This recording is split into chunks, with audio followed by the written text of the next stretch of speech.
Avant de plonger dans cette histoire incroyable, pensez à vous abonner à la chaîne et à activer la cloche. Ici, chaque récit a quelque chose à dire, et vous ne voudrez pas en manquer un seul. Dans le restaurant étoilé de Manhattan, l'air vibrait de murmures feutrés et de cliquetis de couverts. Les lustres en cristal reflétaient la lumière sur les tables impeccablement dressées. Au centre de la salle, un homme imposant, costume sur mesure et montre en or massif, observait la salle avec un sourire condescendant. C'était Alexander Sterling, PDG milliardaire, connu pour son empire financier et son tempérament acerbe. Il avait l'habitude de tester les gens avec des remarques provocantes, juste pour le plaisir de les voir fléchir sous la pression. Ce soir-là, une serveuse nouvelle, timide mais résolue, déambulait entre les tables avec un plateau chargé de verres et d'assiettes. Son nom était Lila Harper, une jeune femme à l'allure simple mais aux yeux d'une intensité rare. Son rêve n'était pas seulement de servir des clients, elle voulait, un jour, parler plusieurs langues et devenir traductrice pour des entreprises internationales. Mais pour l'instant, elle n'était qu'une employée parmi tant d'autres, essayant de survivre dans ce monde où l'apparence semblait plus valorisée que le talent. Lorsqu'elle s'approcha de la table d'Alexander, celui-ci la dévisagea avec un mélange de curiosité et de moquerie. « Si vous êtes si intelligente, alors traduisez ceci », lança-t-il, en lui tendant un texte en français. Sa voix était glaciale mais teintée d'un amusement cruel. Il y avait dans ses yeux cette arrogance de quelqu'un qui pense détenir le pouvoir absolu sur autrui. Les mains de Lila tremblaient légèrement. Elle savait que chaque seconde comptait, et qu'une erreur pourrait lui coûter bien plus qu'un simple regard désapprobateur. Pourtant, sous cette pression, quelque chose en elle s'alluma, une détermination silencieuse mais brûlante. Elle prit le texte et, avec calme, commença à traduire les mots, ses lèvres bougeant presque imperceptiblement, ses yeux brûlant d'un feu intérieur que personne n'avait encore vu dans ce restaurant luxueux. Les autres clients jetaient des regards furtifs, curieux et excités par ce qui semblait être un petit spectacle privé. Mais personne, pas même Alexander, ne savait que cette simple serveuse allait transformer cette moquerie en leçon inoubliable, et que ce qu'il croyait être un jeu serait bientôt le début de sa plus grande humiliation. Dans cette salle illuminée par le cristal, Lila Harper n'était plus une simple serveuse. Elle était sur le point de révéler que la force, l'intelligence et le courage ne se mesurent jamais à la richesse ou au pouvoir, mais à la manière dont on se tient debout face à ceux qui cherchent à nous rabaisser. Lila Harper posa le plateau sur la table avec un léger tremblement dans les mains, mais son regard resta fixé sur Alexander Sterling. L'homme, grand et imposant, croisa les bras et observa chaque mouvement de la jeune femme comme un juge prêt à rendre son verdict. « Alors, vous êtes prête ?» demanda-t-il, sa voix empreinte de défi. « Montrez-moi que vous êtes vraiment si intelligente.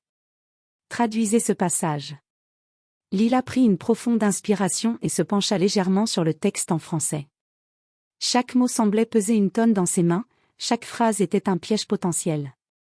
Les clients autour d'eux commencèrent à chuchoter, intrigués par cette confrontation étrange entre le puissant milliardaire et la serveuse timide. Elle commença à traduire, sa voix douce mais claire résonnant dans la salle. Dans le silence de la nuit, le courage naît de la volonté de se lever face à l'injustice. Alexander fronça les sourcils. Il s'attendait à un cafouillage, un bégaiement embarrassant, mais Lila continuait, fluide et précise. Chaque phrase traduite semblait résonner comme un défi silencieux lancé à sa fierté. « Intéressant », murmura-t-il, un sourire ironique sur les lèvres. « Mais vous êtes certaine de connaître le sens de chaque mot ?» Lila leva les yeux, le regard droit dans le sien, et répondit avec assurance. « Je n'ai pas seulement traduit les mots, Monsieur Sterling. J'ai compris leur sens. Et comprendre, c'est ce qui fait toute la différence. » Un silence s'installa autour de leur table. Alexander, pour la première fois, sentit un frisson d'incertitude. Comment une simple serveuse pouvait-elle posséder cette confiance, cette clarté et ce courage? À ce moment précis, Lila sut que ce n'était pas seulement une traduction. C'était une démonstration silencieuse de force et d'intelligence. Et Alexander Sterling, malgré sa fortune et son pouvoir, venait de rencontrer quelqu'un qui refusait d'être intimidé. Le chapitre se termine sur le visage intrigué et légèrement déstabilisé du milliardaire. Il pensait avoir lancé un simple jeu pour se moquer, mais il venait d'allumer une étincelle qu'il ne pourrait ignorer. Alexander Sterling s'assit légèrement en arrière, les doigts serrés autour de sa fourchette. Il était habitué à ce que les gens fléchissent sous son regard, mais Lila Harper ne montrait aucun signe de faiblesse. Au contraire, chaque mot traduit semblait renforcer sa présence dans la salle. Impressionnant, dit-il enfin, sa voix teintée d'un mélange de surprise et de défi.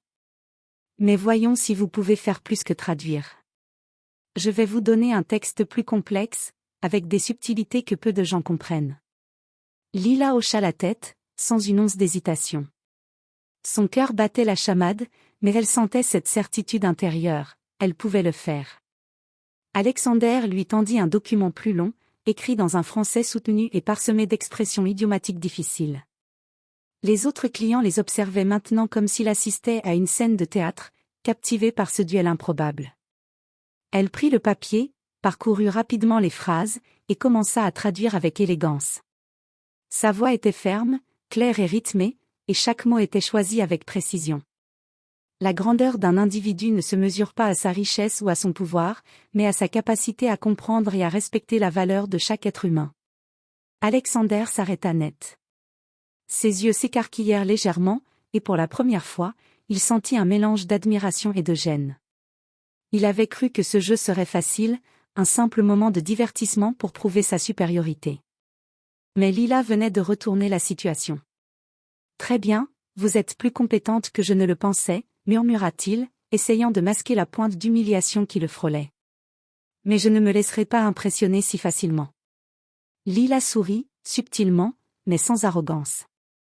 Elle savait que le pouvoir ne se démontrait pas par les mots que l'on dit, mais par la manière dont on les utilise. À cet instant, quelque chose changea dans la salle.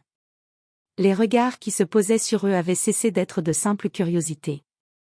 Les clients commençaient à ressentir le respect silencieux que Lila imposait par sa maîtrise et sa confiance. Alexander, lui, ressentait pour la première fois le vertige de ne pas être en contrôle. Le chapitre se termine sur un Alexander Sterling qui réalise, sans vouloir l'admettre, que ce simple défi de traduction pourrait bien être le début d'une leçon qu'il n'oubliera jamais. Le silence dans le restaurant était presque palpable. Alexander Sterling, pour la première fois, se sentait comme un spectateur impuissant plutôt qu'un maître incontesté. Lila Harper, quant à elle, respirait avec calme, maîtrisant chaque mot, chaque mouvement, consciente que la partie venait de franchir un seuil. « Très bien, continuons, » dit Alexander, sa voix plus ferme, teintée d'une autorité qu'il voulait imposer. « Voici un passage, encore plus difficile. Je doute que vous puissiez le traduire correctement. » Lila prit le texte et se concentra. Les phrases étaient longues, pleines de subtilité et d'expressions idiomatiques que même certains locuteurs natifs auraient eu du mal à comprendre. Pourtant, elle ne montra aucune hésitation. Elle commença à traduire lentement, avec précision, en donnant à chaque mot son sens exact, tout en préservant le ton et l'intention de l'auteur. Les clients, captivés, murmuraient entre eux. Certains échangeaient des regards étonnés, admiratifs, tandis qu'Alexander commençait à sentir son orgueil vaciller. Chaque phrase traduite révélait une compréhension profonde, une intelligence que l'argent et le pouvoir ne pouvaient pas acheter. Puis, Lila fit une pause et leva les yeux vers lui. Sa voix, douce mais ferme, résonna dans la salle. « Monsieur Sterling, la vraie intelligence ne réside pas dans ce que l'on possède, mais dans ce que l'on respecte et reconnaît chez les autres. Et votre texte, bien que complexe, ne prouve rien si vous utilisez votre pouvoir pour humilier ceux qui en savent moins. » Un murmure parcourut la salle. Alexander sentit une gêne qu'il n'avait jamais connue. Ses employés et clients le regardaient maintenant non pas comme un PDG invincible, mais comme un homme confronté à une vérité qu'il ne voulait pas voir. Lila déposa ensuite le texte sur la table avec grâce, comme si ce simple geste scellait une victoire silencieuse mais éclatante. Alexander, abasourdi, sentit son visage rougir légèrement. Il avait cru tenir un simple jeu de moquerie, mais il venait de réaliser que la serveuse qu'il avait sous-estimée venait de lui donner une leçon qu'aucune richesse ni influence n'aurait pu lui apprendre. Le chapitre se termine avec Alexander Sterling, pensif et déstabilisé, qui comprend que le vrai pouvoir ne se mesure pas à la fortune ou à la domination, mais à l'intelligence, au courage et au respect des autres, des qualités que Lila venait de lui montrer sans un mot de plus. Le restaurant entier semblait suspendu dans le temps. Alexander Sterling, assis derrière sa table, ne savait plus où poser son regard. La moquerie et l'arrogance qu'il avait affichées quelques minutes plus tôt avaient disparu, remplacées par un mélange d'admiration et d'humiliation qu'il refusait encore d'accepter pleinement. Lila Harper se tenait droite, un léger sourire aux lèvres, posant ses mains avec grâce sur le plateau qu'elle venait de déposer.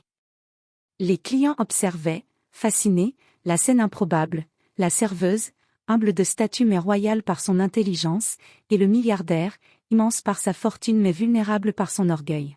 « Monsieur Sterling, » dit Lila calmement, « je n'ai pas besoin de votre approbation pour savoir ce que je vaux.